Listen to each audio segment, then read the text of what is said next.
What's going on, guys? So we're bringing you another performance series videos, and this is called 3-tracking. And 3-tracking is just simply being able to go in a straight line and having your hips off center, so the front left leg is making a track line, the front right and the back left are making a track line, and the inside back leg is making a track line. Whenever I went to the School of Equestrian Art in Spain, which is dressage school, basically they had me do this, every day for the first few days. And they call it 3-tracking. They call it hips in, hips out. Hips in, hips out. And after days and days of this, I felt like the Karate Kid. Wax on, wax off, okay, enough walking and trotting, hips in, hips out, hips in, hips out. What 3-tracking really does is it loosens up the haunches for you. It gives you real good control of the horse's butt.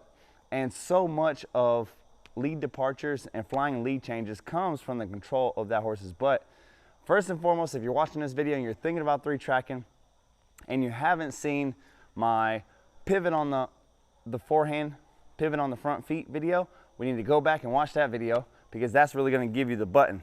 But what we want to do is just make sure that we can put a leg a little further back, and where we show you how to disengage in the respect series of take their face and move it over their butt, that's the manual override. Now we're going to start installing a button, and I want you just to be able to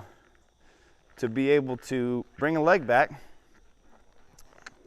and move that butt around a little bit, just like that. Once you have that kind of control, we're simply going to take it onto the rail where the horse is comfortable moving in a straight line.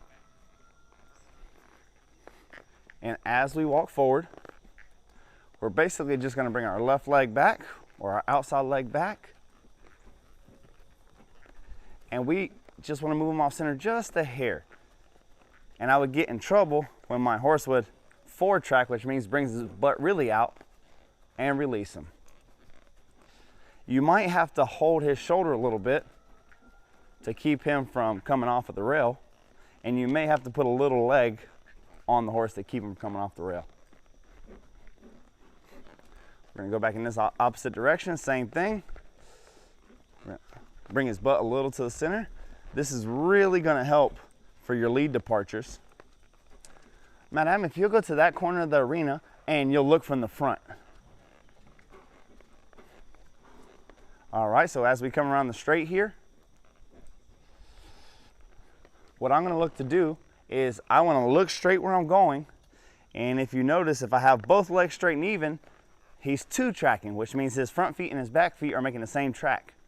As I take my outside leg back, we're looking to 3-track there and keep his head straight with where we're going. Just like that. And I'll turn around. Oh.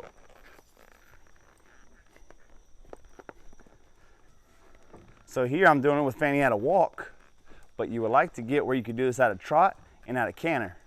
So right there, pro tip, don't let that horse's, in the beginning you might have to tip your horse's nose out, but you don't want to have to do that for long.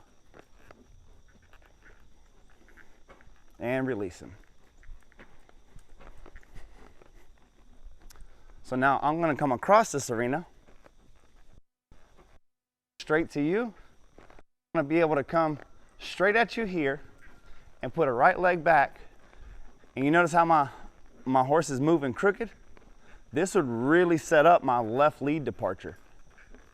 Should be able to switch.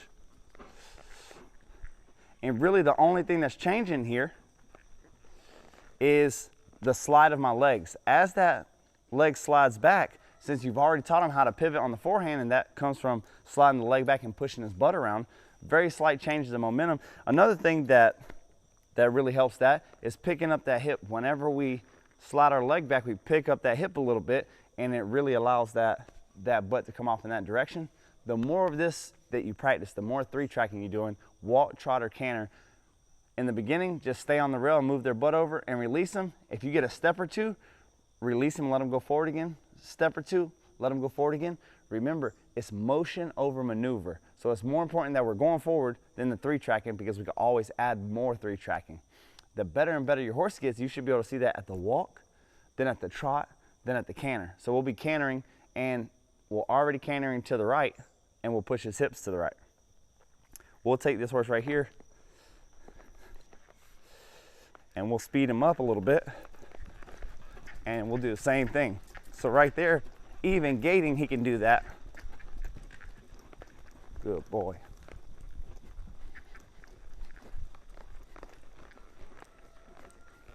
We'll come back and we'll do the same thing.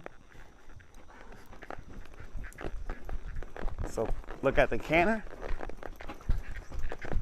and you see how that shut down his forward by pushing his hip over. So he needs more practice at the canter, moving his hip around. Again, this is going to come in if your horse doesn't have flying lead changes yet, or good lead departures, or you can't tell them what lead to pick up whenever you're departing. Your 3-tracking will help that. If his hip is over there to the left, he's going to catch his left lead.